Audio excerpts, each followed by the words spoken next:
The order we received from our commander-in-chief was focused, it was powerful, and it was clear. We devastated the Iranian nuclear program. But it's worth noting the operation did not target Iranian troops or the Iranian people. For the entirety of his time in office, President Trump has consistently stated for over 10 years that Iran must not get a nuclear weapon. Full stop. Thanks to President Trump's bold and visionary leadership and his commitment to peace through strength, Iran's nuclear ambitions have been obliterated. Many presidents have dreamed of delivering the final blow to Iran's nuclear program, and none could. Is he just going to talk about how great Donald Trump is for 20 minutes? The operation President Trump planned was bold, and it was brilliant, showing the world that American deterrence is back.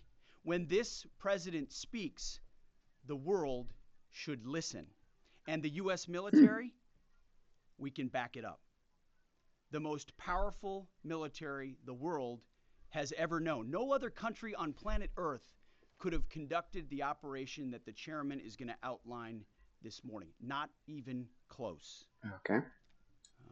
Just like Soleimani found out in the first term, Iran found out when POTUS says 60 days that he seeks peace and negotiation, he means 60 days of peace and negotiation. Otherwise, that nuclear program, that nuclear capability will not exist. He meant it. This is not the previous administration. President Trump said no nukes. He seeks peace, and Iran should take that path. He sent out a truth last night saying this: any retaliation by Iran against the United States of America will be met with force far greater than what was witnessed tonight. Signed, the President of the United States, Donald J. Trump. Iran would be smart to heed those words. He said it before, and he means it. I want to give recognition to the Chairman of the Joint Chiefs of Staff, the Joint Staff, General Eric Kurilla at CENTCOM, who did a phenomenal job. We know that finding high-quality foods you can trust can be challenging. That's why a joint effort, and across the Pentagon effort. I want to recognize the pilots who flew those bombers, who flew those fighters, who flew those refuelers, warriors. I want to recognize the sailors on those destroyers, in those subs, on those carriers, warriors, all of them. I want to recognize our soldiers doing air defense, base defense, QRF, warriors, all of them. Every American involved in this operation performed flawlessly. And I want to give recognition to our allies in Israel as well. This is a plan that took months and weeks of positioning and preparation so that we could be ready when the President of the United States called. Okay. It took a great deal of precision. It involved misdirection and the highest of operational security. Our B-2s went in and out of downtown Tehran, of these nuclear sites, in and out and back without the world knowing at all. In that way, it was historic. A strike that included the longest B-2 Spirit bomber mission since 2001 and the first operational employment of the MOP, a massive ordnance penetrator. The mission demonstrated to the world the level of joint and allied integration that speak to the strength of our alliance and our joint forces. As President Trump has stated, the United States does not seek war, but let me be clear. We will act swiftly and decisively when our people, our partners, or our interests are threatened. Beautiful. Iran should listen to the President of the United States and know that he means it, every word. I want to give congratulations to our Commander-in-Chief. It was an honor to watch him lead last night and throughout, and to our great American warriors on this successful operation. God bless our troops. God bless America. And we give glory to God for his providence and continue to ask for his protection. Very different than Chairman, the last administration.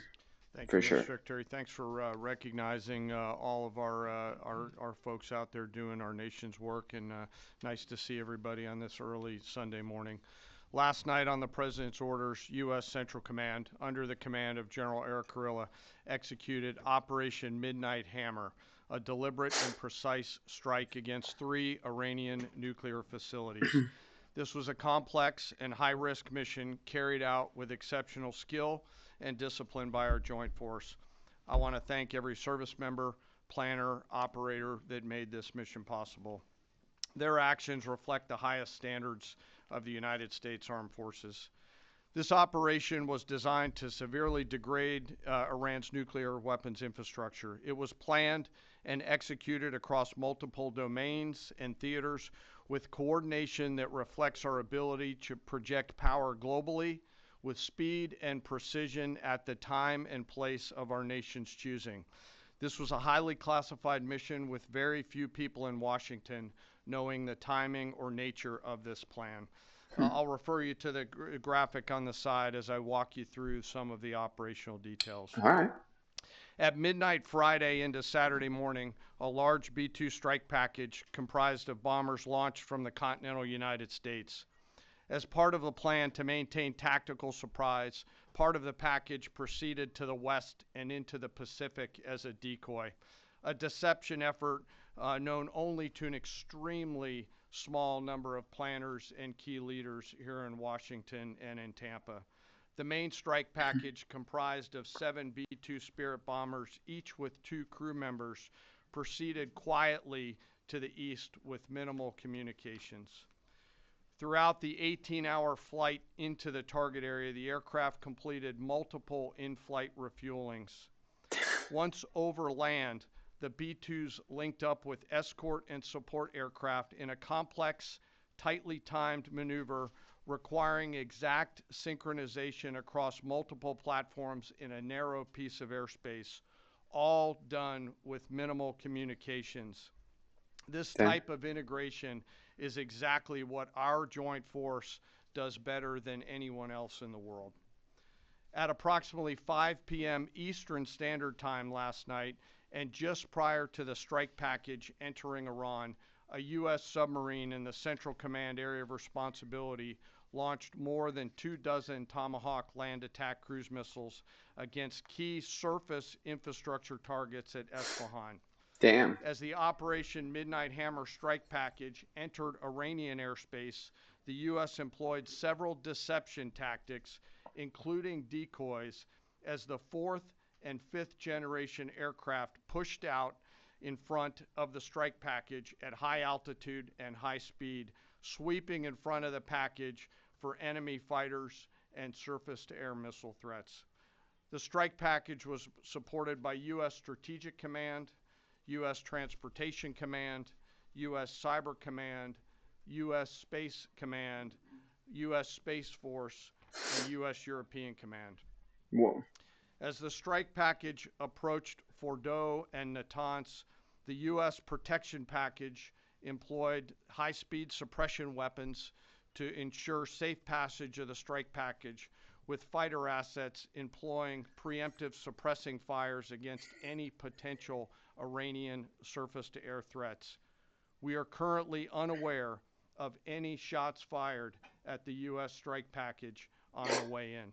Whoa. At approximately 6:40 p.m. Eastern Standard Like Time, ghosts. 2:10 a.m. Iran time, the lead B-2 dropped 2 GBU-57 massive ordnance penetrator weapons on the first of several aim points at Fordo. As the president stated last night, the remaining bombers then hit their targets as well, with a total of 14 MOPs dropped against 2 nuclear target areas. All 3 Iranian nuclear infrastructure targets were struck between 6:40 p.m. and 7:05 p.m. Eastern Time. Again, that's about 2:10 in the morning local time in Iran, with the Tomahawk missiles being the last to strike at Esfahan to ensure we retain the element of surprise throughout the operation. Following weapons release, the Midnight Hammer strike package exited Iranian airspace and the package began its return home. We are unaware of any shots fired at the package on the way out. Oh, Iran's fighters did not fly, and it appears that Iran's surface-to-air missile systems did not see us. Throughout the wow. mission, we retained the element of surprise. Literal In ghosts. total, U.S. forces employed approximately 75 precision-guided weapons during this operation. This included, as the President stated last night, 14 30,000-pound GBU-57 massive ordnance penetrators, marking the first ever operational use of this weapon. I know that battle damage is of great interest. Final battle damage will take some time, but initial battle damage assessments indicate that all three sites sustained extremely severe damage and destruction.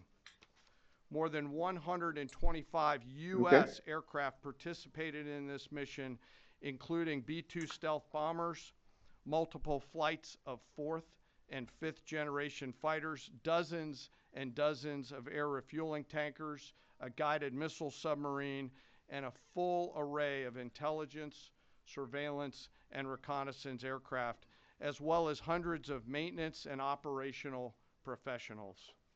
As the Secretary said, this was the largest B-2 operational strike in U.S. history and the second longest B-2 mission ever flown, exceeded only by those in the days following 9/11.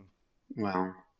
Well prior to the strike, General Kurilla elevated force protection measures across the region, especially in Iraq, Syria, and the Gulf. Our forces remain on high alert and are fully postured to respond to any Iranian retaliation or proxy attacks, which would be an incredibly poor choice. Wow, looking We at will the camera defend saying that. ourselves. I The love it. safety of our service members and civilians remains our highest priority.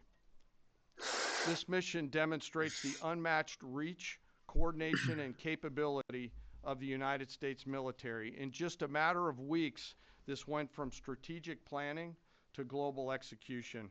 This operation underscores the unmatched capabilities and global reach of the United States military. As the President clearly said last night, no other military in the world could have done this. I join the President and the Secretary in being incredibly proud of the air crews, naval forces, cyber operators, planners, and support teams, and commanders who made this mission possible. It is their skill, discipline, and teamwork that makes this operation possible. I am particularly proud of our discipline related to operational security, something that was of great concern to the President, the Secretary, General Kurilla, and me, and we will continue to focus on this. As we stand here this morning, many assets are still airborne, and we have hundreds deployed. I ask that we keep our warfighters on their way home and our deployed service member in our thoughts. Our joint force remains ready to defend the United States, our troops, and our interests in the region. Thank you very much. We'll take a few questions, Phil. Looks like we're getting into war, huh? Is regime change off the table, Mr. Secretary? And to the chairman, you said the battle damage assessment is still ongoing, but do you believe that some nuclear capability in Iran remains? This mission was not and has not been about regime change. The President authorized a precision operation to neutralize the threats to our national interests posed by the Iranian nuclear program and the collective self-defense of our troops and our ally Israel. Thanks for your question. I think BDA is still pending, and it would be way too early for me to comment on what may or may not still be there. But thanks for the question. Green. No, behind you. Excuse me, Mr. Secretary, can you tell me, was there a particular moment when the President decided to pull the trigger on this operation where he said, now, rather than being, something in the holster, now we're going to pull the trigger on it? I would just say, having the opportunity to witness his leadership, He was fully committed to the peace process, wanted a negotiated outcome, gave Iran every single opportunity, and unfortunately was met by stonewalling, which is why he gave them plenty of time to continue to come to the table and give up enrichment, give up the nuclear program. But there was I won't say the particular moment, there was certainly a moment in time where he realized that it had to be a certain action taken in order to minimize the threat to us and our troops. Okay.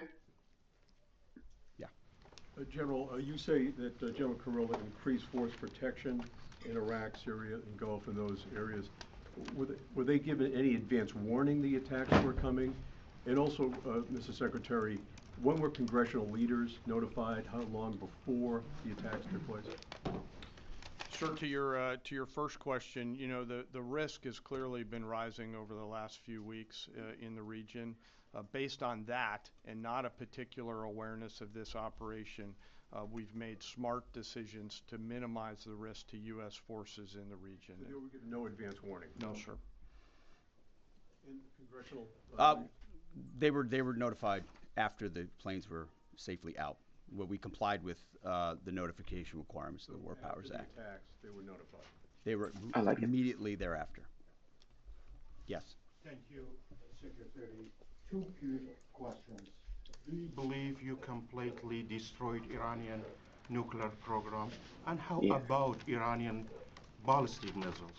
Your ally as Israel always saying that is biggest threat. And second question is very important. What will be your next step if Iran or militias under Iranian influence on the region attack U.S. interests or allies in the region? I like it. And you can chime in on this too, Mr. Chairman. The battle damage assessment is ongoing, but our initial assessment, as the chairman said, is that all of our precision munitions struck where we wanted them to strike and had the desired effect, which means especially in Fordo, which was the primary target here, we believe we achieved destruction of capabilities there. Ultimately, wherever it may be, whether it's in Iraq or Syria or bases in the Gulf, as the president said, it would be as the chairman said, it would be a very bad idea for Iran or its proxies to attempt to attack American forces. Mm-hmm. Yes. Thank you, Mr. Secretary. Regarding retaliations, Iran and North Korea are cooperating on nuclear and missile development.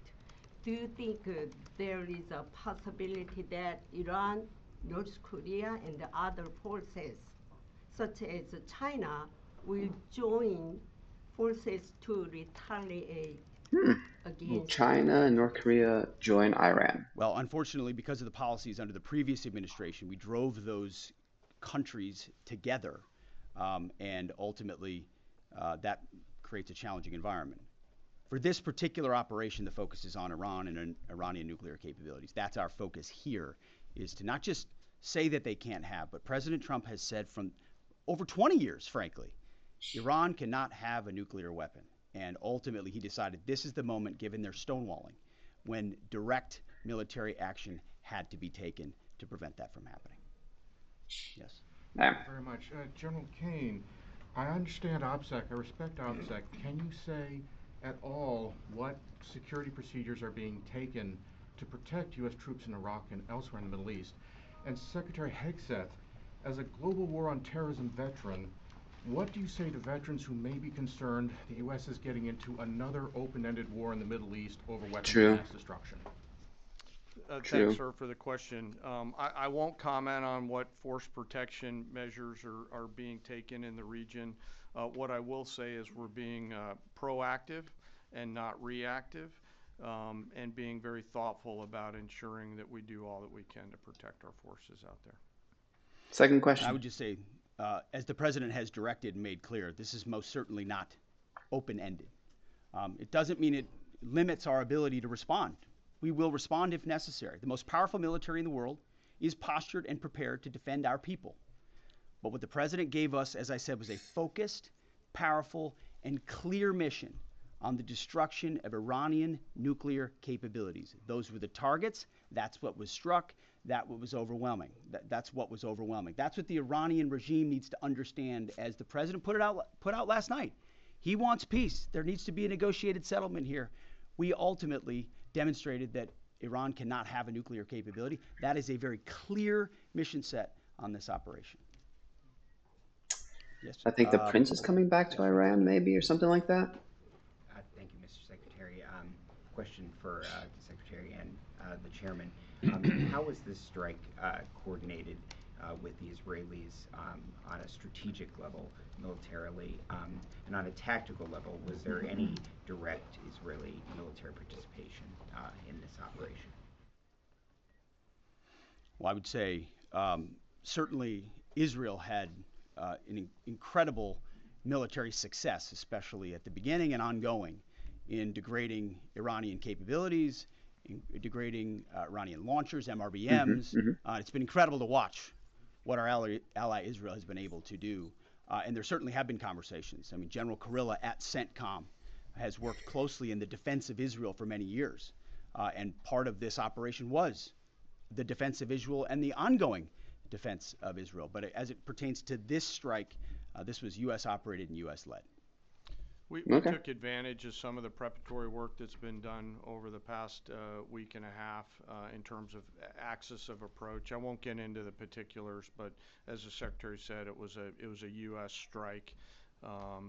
We made sure we were not in the same piece of airspace and sky. Aside from that, that was the extent of it. We'll take a couple more. Yeah, right there. Question to the Secretary first. Are you concerned whatsoever now about the reaction from U.S. allies given the strike, particularly those in the Gulf? And to the Chairman, if I may, I understand you don't want to speak to specific assets and force protection measures, but do you anticipate at least having to bring in any further assets from other theaters to aid in force protection over the coming days? We certainly understand the challenges of allies in the region, and we have been respectful and in working in collaboration with them as it pertains to basing and sensitivities there.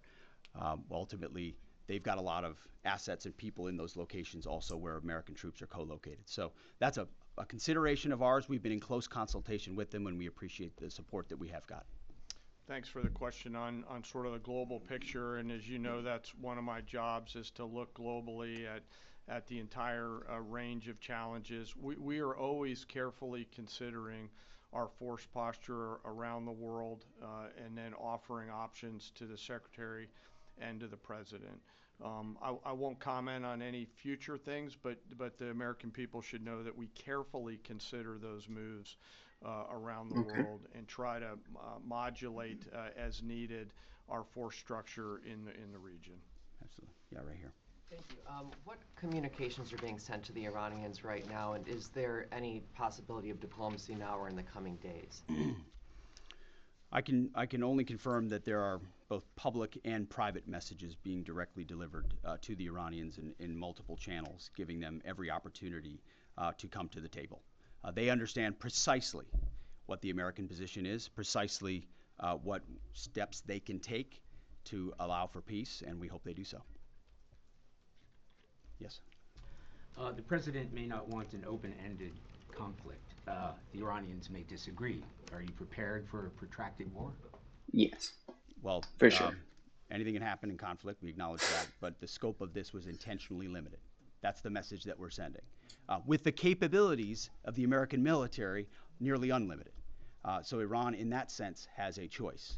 But we've made it very clear to them, this is nuclear sites, this is nuclear capabilities, this is the line that the president set, and we set that back. Now is the time to come forward for peace. But I think one of the takeaways from this as well is the unprecedented level of ongoing cooperation. I can't speak highly enough of the chairman and his staff and General Kurilla in CENTCOM, what they've done to look around the corner, to pre-position, to understand how an operation like this comes together. The scope and scale of what occurred last night would take the breath away of almost any American if you had an opportunity to watch it in real time. I would love to. Iran is certainly calculating the reality that planes flew from the middle of America in Missouri overnight, completely undetected over 3 of their most highly sensitive sites, and we were able to destroy nuclear capabilities, and our boys in those bombers are on their way home right now. We believe that'll have a clear psychological impact on how they view the future, and we certainly hope they take the path of negotiated peace. But I could not be more proud of how this building operated, of the precision, the sensitivity, and the professionalism of the troops involved in this effort. I will take one more. We'll take one more question. Yes, right there. Thank you, Mr. Secretary. Concerning the justification for these strikes, in March, the Office of the Director of National Intelligence released their threat assessment, concluding, quote, Iran is not building a nuclear weapon, and Khomeini has not authorized the nuclear programs he suspended in 2003, unquote. So what new intelligence does the U.S. have since then that the Iranians have changed their position on nuclear weapons? And does this new intelligence come from U.S. sources and methods, or are we getting this information from other countries? Both. Well, I would just simply say that the president's made it very clear. He's looked at all of this, all of the intelligence, all of the information, and come to the conclusion that the Iranian nuclear program is a threat, and was willing to take this precision operation to neutralize that threat in order to advance American national interests, reduce the Iranian nuclear program, and obviously collective self-defense of ourselves and our allies. So he looked at all of it, understood the nature of the threat, and took bold action I think the American people would expect in a commander-in-chief. That's all we've got. Thank you very much. Appreciate it. Mr. Chairman. Thank you. Well then, looks like we're going to war. And from what I saw last night, Iran is already attacking Israel in retaliation. So we'll see how this goes.